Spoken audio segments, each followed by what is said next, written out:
I'm very excited to welcome to the stage Ruchir Puri, who was for a while the CTO and chief architect of IBM Watson, as a distinguished scientist at IBM.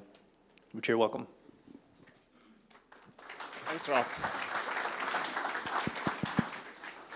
Okay. Good morning. All right. So obviously, I'm really going to talk about, a lot of people give you lessons. I'm going to talk about lessons from AI to the enterprises and the other way around as well. Lessons from the enterprise to the AI, which I'm assuming most of you will be interested in. Also, I would like to point out one thing, which is nobody wants to buy AI.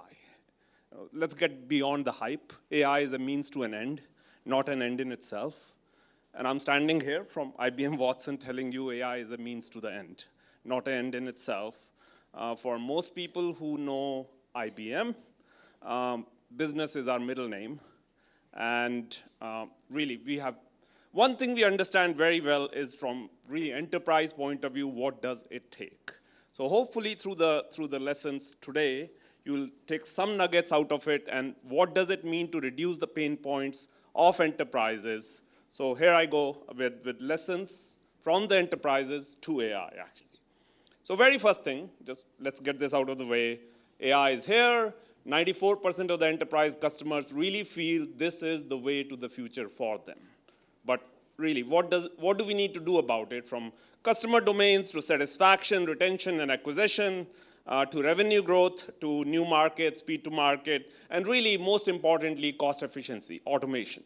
And I firmly believe first thing where AI is going to really intercept business workflows is really from an automation point of view. Reduce my pain, make the cost lower, and really reimagine the workflow. So let's start with where did all of this start? Actually, the latest wave of AI. I'm not going to talk about 3 waves we have had before this, but the latest wave of AI. And one thing I think we should really get in our heads is data is the epicenter of the latest AI revolution. I'm going to repeat it again. Data is the epicenter of the latest AI revolution. We forget it many times. We get enamored with latest of the neural networks that got talked about a little bit before as well. I'm not here to talk about it, although I can, but I'm not going to talk about it because it is really about solving a problem. And that's exactly what I'm going to talk about. So let's see what, and I'm going to take this example and really map it to one of the lessons we have learned. We started on this journey, arguably the first, actually. So we have more scars than people have been around much longer, actually. So those are the lessons. So first thing, let's take ImageNet. Most of you, or some of you, may be familiar with ImageNet. This was really the epicenter of the latest wave of AI done not too far from here in Palo Alto with Fei-Fei Li's group in Stanford. She had roughly around 15 graduate students or so. And she really took the path of mapping out one of the biggest data sets that got assembled for really the breakthroughs in the latest wave of AI. Roughly around 14 million images and 22,000 categories. Now, obviously, there are 15 graduate students. So you can do the math, 1 million image roughly per graduate student. But if your advisor asks you to label images, it's probably a good idea to label it, even if there are a million of them. But Fei-Fei was nice to her graduate students. So she actually undertook one of the biggest tasks of what is now known as crowdsourcing, actually. Roughly around 49,000 workers in 167 countries. It's a massive task, actually. However, this was a benchmark of what I'll call labeling cats and dogs. I really have termed this as a cats and dogs phenomenon, actually. Most people in the world, so roughly around 49,000 of them in 167 countries, can label cats and dogs. Not a problem, actually. The problem really comes if you really map it to the enterprises. Take JP Morgan Chase as an example. I'm trying to label data that tells me the risk of financial instruments. Now map it to the problem of what Fei-Fei did. Will I send it to 49,000 workers in 167 countries? Obviously, no. There are two main reasons for it. Number one reason is, first of all, most of those people don't even know what risk of a financial instrument looks like. It's really some people in certain industry who really know what that looks like. Second one, that task cannot go out of JP Morgan's Chase boundaries for obviously regulatory reasons and other reasons. And even within JP Morgan Chase, there are at best 1 or 2 departments who actually can do that job. So by very fact that in enterprises, tasks are deep and they are narrow. As opposed to tasks being very broad and shallow, they are actually deep and narrow. So I almost think of this as enterprises are littered with tasks that, so think of those as nails actually in a board. There are actually a lot of tasks that are like nails, they are narrow and they are very deep. They need expertise. So by definition, if there are 7 or 8 people in the department, in a particular enterprise who can do that task, obviously, not all of them are going to label the data for you. At best, you may get on a good day, you may get 20% of the people labeling the data for you. So you have 2-3 people labeling the data for you. You can imagine they're not going to do million points, actually. By definition, you are confined to what I'll call small data. So that's the first problem you encounter. You actually take AI to the people and you start pitching it to them. Everybody gets enamored, and then you show up with the product. So, oh, you need data. I thought it was magic, actually.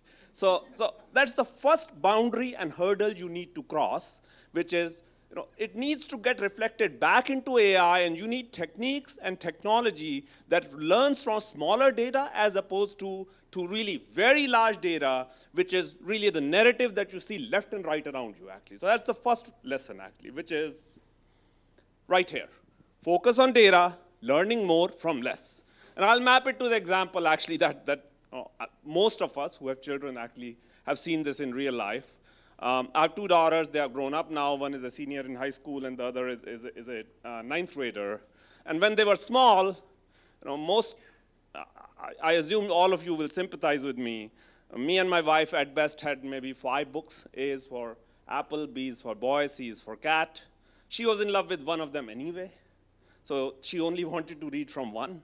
And interestingly, there was only one picture of a cat.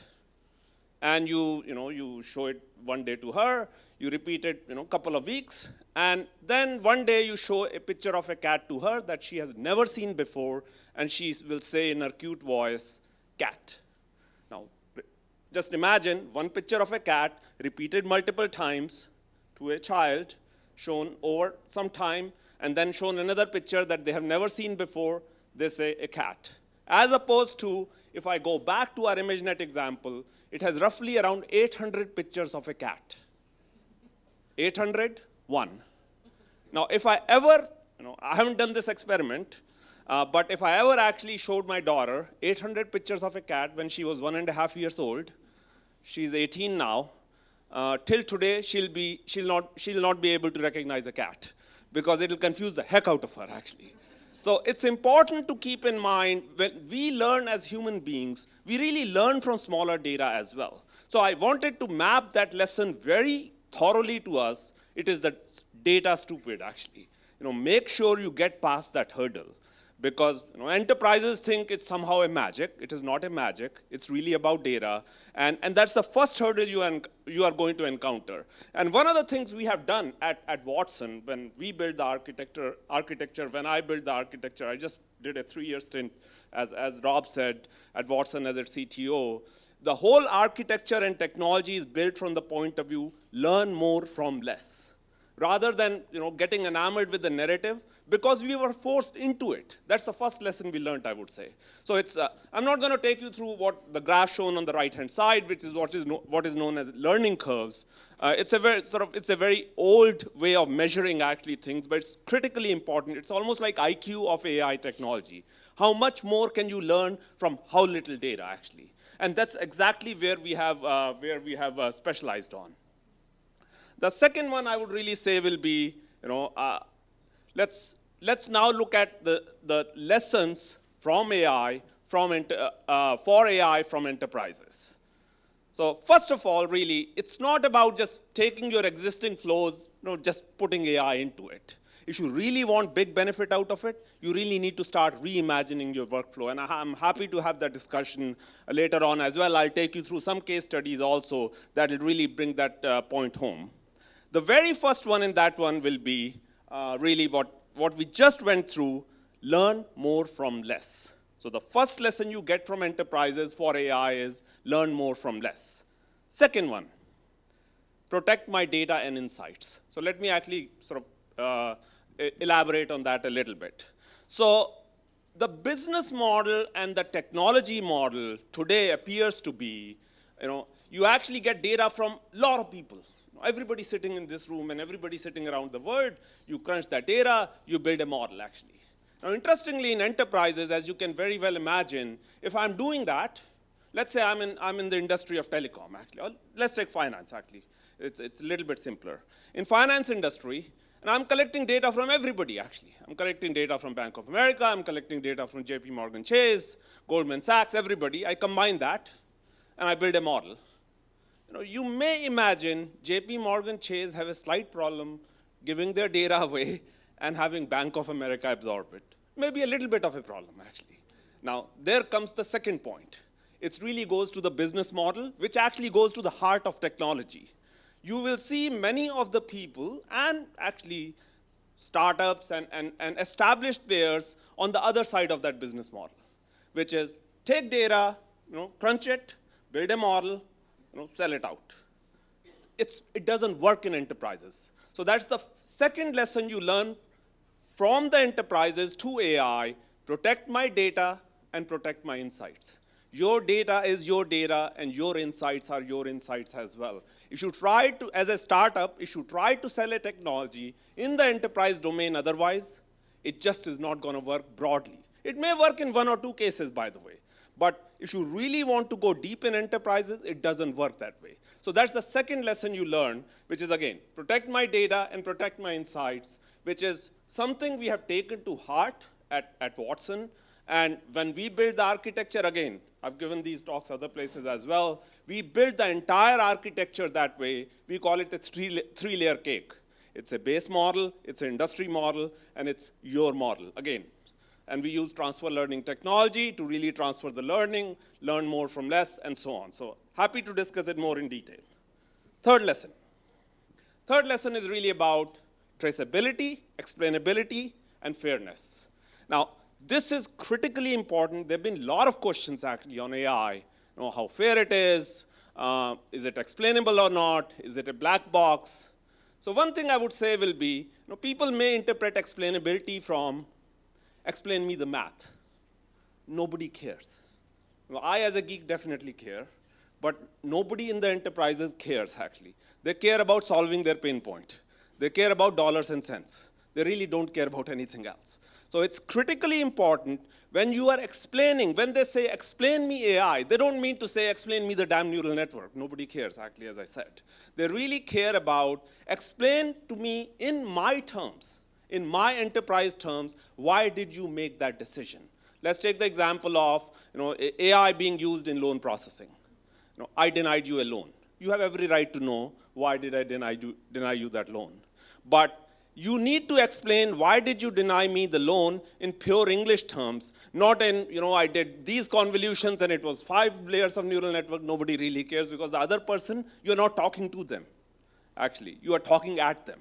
It doesn't help, actually. So that's the third lesson that you really learn. So let's look at some of the other lessons, actually. So as a startup or as a player in this industry, I think that was said even before as well, critically important, focus on concrete end customer value. Not on technology. Technology is a means to an end. Focus on the concrete end customer value. I'm going to say 3 of them here, sort of our primary customers, and there's another one, Legalmation, who is really coming on the stage later on as well, and they will themselves elaborate how they've been benefiting from it. But it's really, the first one is Bradesco. It's a very large Brazilian bank on a digital transformation journey, bar none, actually. So they've been using technology like Watson to answer 270,000 questions a day, really through technology that we have built, the lessons that we have learned as well. Outstanding success overall. Second one, Credit Mutual, again, a very forward-looking bank. They've been basically using the technology for 20,000 customers, advisors across 5,000 branches. Basically helps advisors manage 350,000 customer emails automatically every day. Can be obviously deflecting the calls or emails 50% of the time. So it's all automated actually at this point in time, and has resulted in a massive increase in the effort it takes and the NPS scores as well, which is right up to almost 90% NPS scores at this point in time. Again, very concrete numbers. Another customer that I don't list here actually, so we have gotten to a point where we really can get to dollars and cents. It used to take a customer call roughly around $10 some cents per call. We have gotten that down to $1, 2 cents per call. Now that rhymes with people. When you say, I'm going to take your $10 call and I'm going to reduce it to $1, that really helps. You don't need the technology intermix in between, and I think those lessons were talked exactly earlier as well. That is critically important. And finally, RBS, 40% call deflection rate, 80% customer satisfaction rate, and they have 7 Watson-based assistants really running their shop at this point in time. Again, very concrete numbers, focus on the outcomes, not the technology itself. Second one, focus on time to value in a holistic solution, which is again, very, very important, that you need to focus on an end-to-end value, not a technology in itself. I don't have time to talk about this lot in detail, but right from how customers will interact with your technology, to dialogue skills, to search skills, and finally to the end servicing platform. Again, an end-to-end journey that you really need to focus on, not a neural network or not a machine learning technology in itself. What problem are you solving? And the last one is really, focus on a complete AI life cycle, not just one part of it. From the point of view of organizing and governing data, from the point of view of building AI, from the point of view of deploying and running that AI, and from the point of view of organizing, from the point of view of operating and scaling that AI as well. And then again, complete feedback that I think Rob just talked about. It learns. Once it gets deployed, it scales and it learns. That becomes, again, critically important.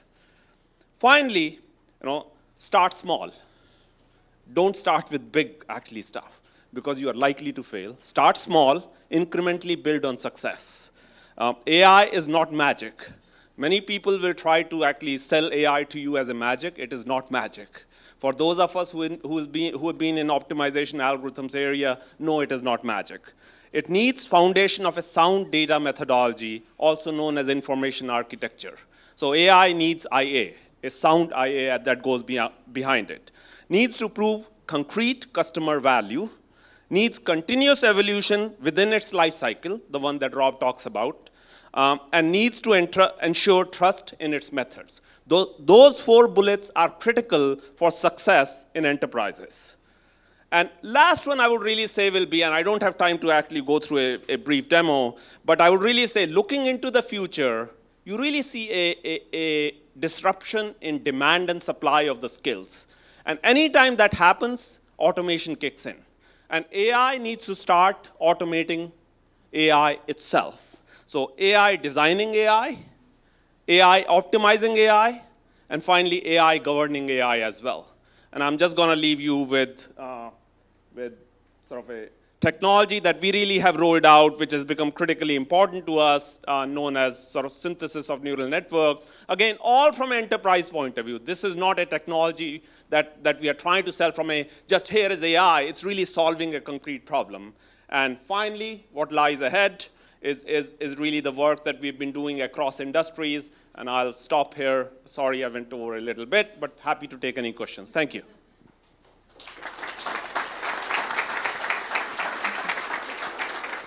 All right, do we have any questions? Coming up to the microphone. So you mentioned AI need to be explainable, need to be fair. That is a very interesting perspective. But like the deep learning models are really hard to be explained. And, I wonder where you guys are at was, sort of making the deep, complex deep learning models really explainable. Yeah, so I would really say, happy to talk to you later on. We rolled out at the end of last year a product called Watson OpenScale, which is really about explaining any kind of models, including deep learning models as well, whether it is in text domain or whether it is in visual domain. And it explains the decisions as it relates to the business persona, not just as it relates to the geeky person actually who built the model. And more importantly, I would say, it explains the decision while the decisions are being done, not at the point the data scientists build the models. So again, I usually say it, data science is one scenario where you are building the models, you want to explain the models to yourself or to your colleagues. Business people really don't care about that aspect. They care about when these models are making decision, could you explain that decision to me at that point in time? Because yes or no is being done at that point in time. I could go to a person and ask them, why did you deny it at that time? Not 3 months later, actually. So this technology actually really explains the decision at that time. And also I say it, there is only one reality, which is when these decisions are being done. Training data is only a representation of reality, not a reality in itself. So keep in mind, you need to really deploy and scale AI at the time these decisions are being done, also in technology known as at the runtime, not just at the time when these models were being built. One more quick question? Yep. Yeah. So why, from your experience, do you think that it's different from one cat for babies and 800 cats for the algorithms beyond, say, transfer learning or something like that? So I think that's an outstanding question, and the answer is still being evaluated. We certainly don't exactly know how the brain works. There's a lot of effort going on in that area. Transfer learning is one of them. Certainly, knowledge representation is another. When we actually gather knowledge, it's gathered over a much longer period of time. What we are really trying to do with technology right now is crunch that time into a much smaller time. And I think there is something to be said about knowledge representation. So I truly believe, actually, reasoning is not a part of AI in the current wave, just yet. People haven't cracked that nut yet. Reasoning and logic-based reasoning was part of the classical AI. And I really believe the answer lies in the combination of classical AI and modern AI. Reasoning, causality, and sort of latest wave of AI, which is neural network-based technology combined.